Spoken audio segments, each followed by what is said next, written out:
అందరికీ నమస్తే. నా పేరు శ్రీకాంత్. ఫస్ట్ టైం మీరు మన ఛానల్ చూస్తుంటే సబ్స్క్రైబ్ చేస్తారని మనస్ఫూర్తిగా కోరుకుంటున్నా. ఇక విషయంలోకి వెళ్తే, నిన్న ఆంధ్రప్రదేశ్లో ఒక కామెడీ సభ పెట్టారు. అది మన గడా శ్రావణ్ ఆధ్వర్యంలో దళిత క్రైస్తవులకు మీద అంటూ ఒక సమావేశాన్ని ఏర్పాటు చేశారు. సరే, ఈ కార్యక్రమానికి మొత్తం వైసీపీకి ఫేవర్గా ఉండేవాళ్ళు భజన చేసేటువంటి భజనాగాళ్ళందరినీ కూడా ఆ కార్యక్రమం స్టేజ్ మీద కూర్చోబెట్టాడు. అందులో టీం ప్రశ్న ఒకడు, అలాగే మంచా మల్లేశ్వరి, అలాగే తమిడిపాటి సుధామాధవి, జడా శ్రావణు. సరే, వీళ్ళందరూ ఎట్లాగో వైసీపీకి ఫేవర్గా పనిచేస్తున్న వాళ్ళే. వీళ్ళందరూ వైసీపీకి అవసరం వచ్చినప్పుడల్లా పనిచేస్తున్నారు. అయితే ఇందులో ఒక కమీడియన్ కానీ ఒకటి దింపారు మధ్యలో. ఆ కమీడియన్ ఎవరయ్యా అంటే మా తాగుబోతు ప్రసాద్. పాపం నిన్న ఏ మందు పోపించారో నాకు అర్థం కాలేదు, కానీ మనోడిని మాట్లాడమనంలోనే మనోడు ఒక్కసారిగా మైక్ తీసుకున్నాడు.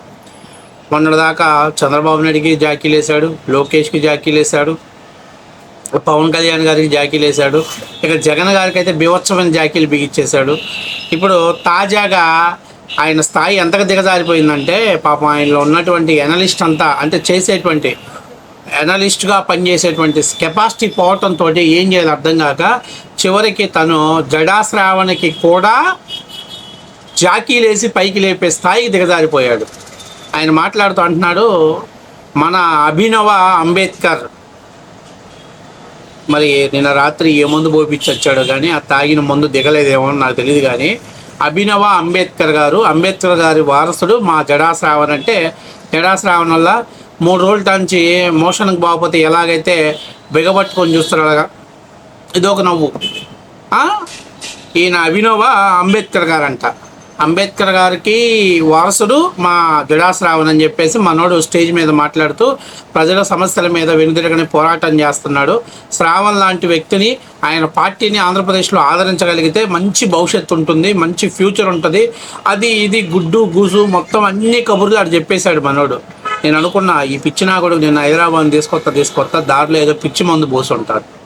ఆ పిచ్చి మందు దాగి ఏం కావాలో ఆ మాట్లాడే అర్థం కాక స్టేజ్ మీద అలా వదులుంటాడు. ఎందుకంటే అభినవ అంబేద్కర్ ఏంట్రా బాబు, అంబేద్కర్ గారికి మన జడా శ్రావణ్కి ఏమన్నా పోలిక ఉంది ఎక్కడన్నా? దళితుల కష్టాలు చూసి, దళితుల బాధలు చూసి, దళితులని వాళ్ళు పడుతున్న ఇబ్బందులను చూసి ఆయన ఆ ఇబ్బందులను ఫేస్ చేశాడు కాబట్టి భవిష్యత్తులో అంటే ఇబ్బందులు పడకూడదని రాజ్యాంగంలో అనేకమైనటువంటి అంశాలని పొందపరిచాడు దళితుల కోసం. అలాగే ఆ అంబేద్కర్ గారు ఇచ్చినటువంటి రాజ్యాంగ హక్కులను ఉపయోగించుకొని ఈరోజు జడా శ్రావణ్ దొడ్డిదారులు జడ్జిగా, లాయర్గా వెలగబెట్టుకున్నాడు అనేది వాస్తవ విషయం. సరే, ఏది ఏమైనా అంబేద్కర్ గారితో జడా శ్రావణ్ని పోల్చాడు కదా. జడా శ్రావణ్కి ఈ మధ్య ఒక 4-5 కేసెస్ వచ్చినాయి. ఒక దళిత మహిళ తన మీద అగ్రకులాలకు చెందినటువంటి వాళ్ళు ఆమె మీద దాడి చేశారని, ఆమె ఉద్యోగులను తొలగించారని వాళ్ళ తరపున వాళ్ళ మీద కేసు వేసి నాకు న్యాయం చేయాలని మన జడా శ్రావణ్ దగ్గరికి వచ్చారు. జడా శ్రావణ్ దగ్గరికి వస్తే జడా శ్రావణ్ మన దళిత బిడ్డ, మన దళితుల్ని ఉద్ధరించడానికే పుట్టానన్న మన జడా శ్రావణ్ ఆమె దగ్గర ₹1,00,000 డబ్బులు తీసుకున్నాడు. డబ్బులు తీసుకొని కేసు వాయిస్తానని చెప్పి అవతల వాళ్ళకి ఫోన్ చేసి SC ST అట్రాసిటీ కేసు పడుద్ది, మీ ఫ్యూచర్ పోయిద్ది, ఏదో ఒకటి చేస్తే కాంప్రమైజ్ అయ్యి కేసు ఓడిపోయేలా చేస్తానని వాళ్ళ దగ్గర డబ్బులు తీసుకొని యువతల పక్క కేసు ఫీజు తీసుకొని వాళ్ళ కేసు అసలు కనీసం హీరింగ్కే రాకుండా అడ్డుకున్నటువంటి వ్యక్తి మన అభినవ అంబేద్కర్. అలాగే ఇప్పుడు చాలా ముఖ్యమైన విషయం, అంబేద్కర్ గారు రాజ్యాంగంలో క్లియర్గా ఒక సెంటెన్స్ని మెన్షన్ చేశారు. ఎవరైనా సరే హిందువు కాకుండా మిగతా ఏ కులాలలోకి ఏ మతాలలోకి వెళ్ళిపోయినా వాళ్ళకి భారత రాజ్యాంగం ప్రకారం SC STలకు కావాల్సినటువంటి రాజ్యాంగ హక్కులు అందుకోరు అని చెప్పారు. కానీ ఈరోజు క్రిస్టియానిటీ సభ అని చెప్పేసి పెద్ద సభ పెట్టేసి ఆ సభలో కేవలం మా ఇష్టం, మేము ఏ మతాన్నైనా ఆచరిస్తాం, కానీ మాకు అంబేద్కర్ కల్పించిన రాజ్యాంగాలు మాకు కావాలి, రాజ్యాంగ హక్కులు మాకు కావాలి, కానీ అంబేద్కర్ గారు పెట్టినటువంటి కండిషన్ మాకు వద్దు. అంటే కండిషన్ ఏంటి? ఎవరైనా మతం మారితే వాళ్ళకు ఉన్నటువంటి రిజర్వేషన్ను వదులుకోవాలని పెట్టినటువంటి మతాన్ని అనే కండిషన్ మాకు వద్దు. అంబేద్కర్ గారు పెట్టినా మాకు వద్దు ఆ కండిషన్, మాకు మాత్రం రిజర్వేషన్స్ కావాలి అని చెప్పి ఏర్పాటు చేసి అక్కడ మాట్లాడారు. అంటే ఈరోజు నేను అడుగుతున్నా, సిగ్గనిపించట్లేదా మీకు వేదిక మీద ఉండి? వీళ్ళందరూ కూడా తిరుమల తిరుపతి వెంకటేశ్వర స్వామి దేవస్థానంలో స్వామి వారికి వాడిన లడ్డూ ప్రసాదం కల్తీ నెయ్యి కాదు అని వీళ్ళు సర్టిఫై చేస్తున్నారు. మనకి దరిద్రం, చండాలం. ఇలాంటి వాడు అభినవ అంబేద్కర్ గారంట. అంబేద్కర్ గారి పరువు తీయటానికి, అరే తాగుబోతాడా, నీకు రాత్రి ఏ మందు పోసారో తాగుబోతాడా, అందుకే నీకు చెప్పాను. అరే నాకు తెలిసి నెక్స్ట్ నీకు విశాఖ ఆర్కే బీచ్ దగ్గర గుడ్డ పరుచుకొని డబ్బులు అడుక్కోవాల్సిన పరిస్థితి వస్తుందిరా ప్రసాద్, నేను మాత్రం గ్యారంటీ చెప్తున్నా. అరే వాడిని అభినవ్ అంబేద్కర్తో పోల్చడం ఏందిరా? ₹1 ఇస్తే వాడు ఇవాళ ఒక మాట మాట్లాడతాడు, ₹5 ఇస్తే రేపు ఇంకొక మాట మాట్లాడతాడు, ₹10 ఇస్తే రేపొద్దున వాడికి జిందాబాద్ కొడతాడు, ₹100 ఇస్తే వాడు ఊసినా బరాయిస్తాడు, ₹1000 ఇస్తే వాడి చెప్పులు మోసడానికి నేను కాడు, 10,000 ఇస్తే వాడి కోసం ఏదైనా చేస్తాడు, ₹1,00,000 ఇస్తే వాడు భజన చేస్తాడు, 10 లక్షలు ఇస్తే ఇక వాడి గొడుగు పెడతాడు, 20 లక్షలు 50 లక్షలు ఇస్తే వాడు ఏం చెప్పినా చేయడానికి సిద్ధంగా ఉన్నటువంటి వ్యక్తి అంబేద్కర్ గారితో పోల్స్తున్నారంటే సిగ్గు తెచ్చుకోవాలి. మనందరం కూడా నిజంగా మనం సిగ్గుపడాలి. పైపెచ్చి ఆయన్ని పోలుస్తుంటే వాడు ముసి నవ్వులు నవ్వుతున్నాడు, ఏహే అని. అరే బాబు, అంబేద్కర్ గారితో పోల్చుకునేటువంటి తత్వం నీకు లేదు. నిజంగా నువ్వు అంబేద్కర్ గారి వారసుడివి అయితే, అంబేద్కర్ గారితో కానీ నువ్వు నిజంగా కంపేర్ చేసుకోగలిగితే ఈరోజు అసలు నువ్వు జగన్మోహన్ రెడ్డి గారితో చట్టాపట్టలు వేసుకోవు, జగన్మోహన్ రెడ్డి గారితో కలిసి నడవు. జగన్మోహన్ రెడ్డి గారికి అనుకూలంగా ఉన్నటువంటి వాళ్ళందరినీ ఆ వేదిక మీద కూర్చోబెట్టి వాళ్ళ చేత గానా బజానా, నేను చెప్తున్నా, అది వైఎస్ఆర్సీపీ దళిత సభని పెట్టుకుంటే బాగుండేది. ఎందుకంటే అందులో ఉన్న వాళ్ళందరూ వైసీపీకి అనుకూలంగా ఉన్నటువంటి వాళ్ళే, వైసీపీకి ఫేవర్గా ఉన్నటువంటి వాళ్ళే, వైసీపీకి అనుకూలంగా స్టేట్మెంట్లు పాస్ చేసేవాళ్ళే. వీళ్ళందరినీ దేశపేట కూర్చోబెట్టి ఎవరి చెవుల్లో క్యాబేజీ పూలు పెడుతున్నావు గడా శ్రావణ్, ఎవరి చెవుల్లో నువ్వు క్యాబేజీ పూలు పెట్టి ఈ రాష్ట్రంలో జగన్మోహన్ రెడ్డి గారికి ఓటు బ్యాంకింగ్ పెంచడం కోసమని ఇలాంటి లుచ్చాపనలు చేయడానికి సిగ్గనిపించట్లేదా? ఇలాంటి పార్టీ నమ్ముకొని రాష్ట్రంలో పోటీ చేస్తే మన అభినవ్ అంబేద్కర్ గారికి 100 కంటే తక్కువ ఓట్లు వచ్చినాయి. మళ్ళీ ఈ పోటీగాడు మంగళగిరిలో ఒక చోట కాదు 2 చోట్ల పోటీ చేశాడు. ఏం పీకనమ్మా 100 కంటే ఓట్లు తక్కువ వచ్చినాయి అభినవ్ అంబేద్కర్ అంట. సిగ్గుండాలి పోల్చడానికైనా. అరే ప్రసాద్, నేను నీకు ఒకటి చెప్తున్నా, ఇంతకంటే ఈ వయసులో నీకు ఆంధ్రప్రదేశ్ ప్రభుత్వం ముఖ్యమంత్రి గారికి చెప్పి ఓ పింఛన్ రాయించుకోరా, నెలకు ఒక 5,000, వికలాంగుల కోటాలో ఒక 6,000, లేకపోతే మంచం నుంచి లెగవలేని చెప్పి ఒక 15,000 పింఛన్ రాయించుకొని బతకరా.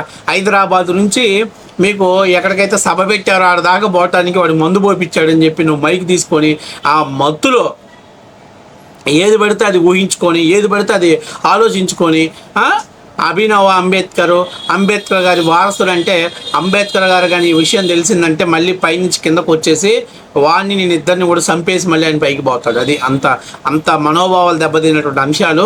అంబేద్కర్ గారితో ఎవరిని పోల్చుకోకూడదు.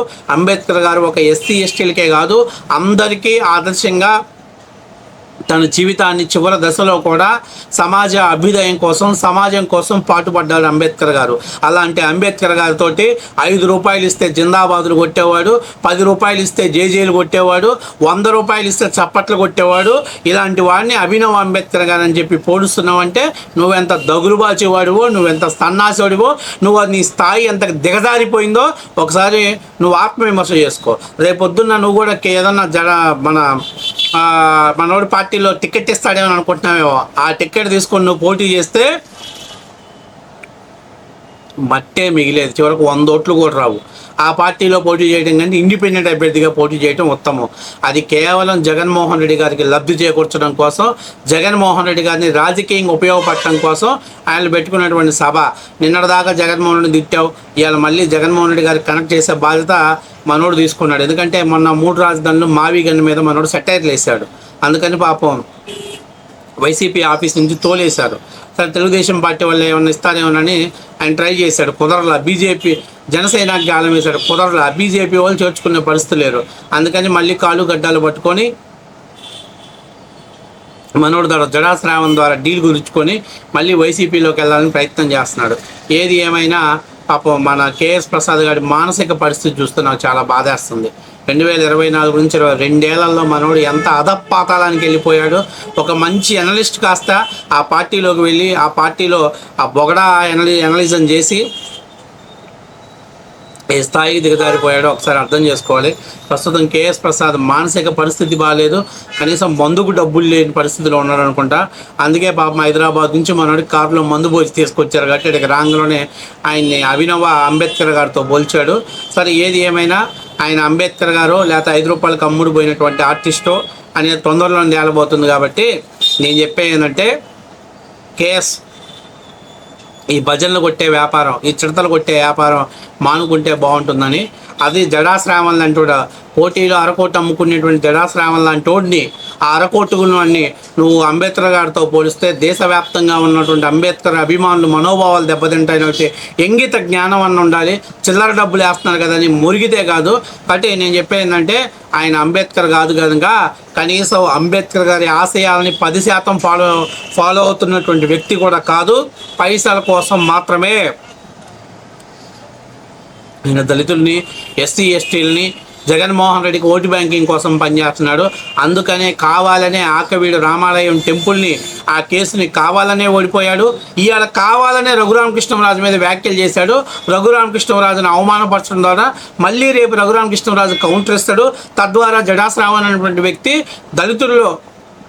దళితుల కోసం పాటుపడుతున్నటువంటి వ్యక్తిగా గుర్తింపు ఉండడం కోసం ఆయన కావాలని నేను వ్యాఖ్యలు చేశాడు.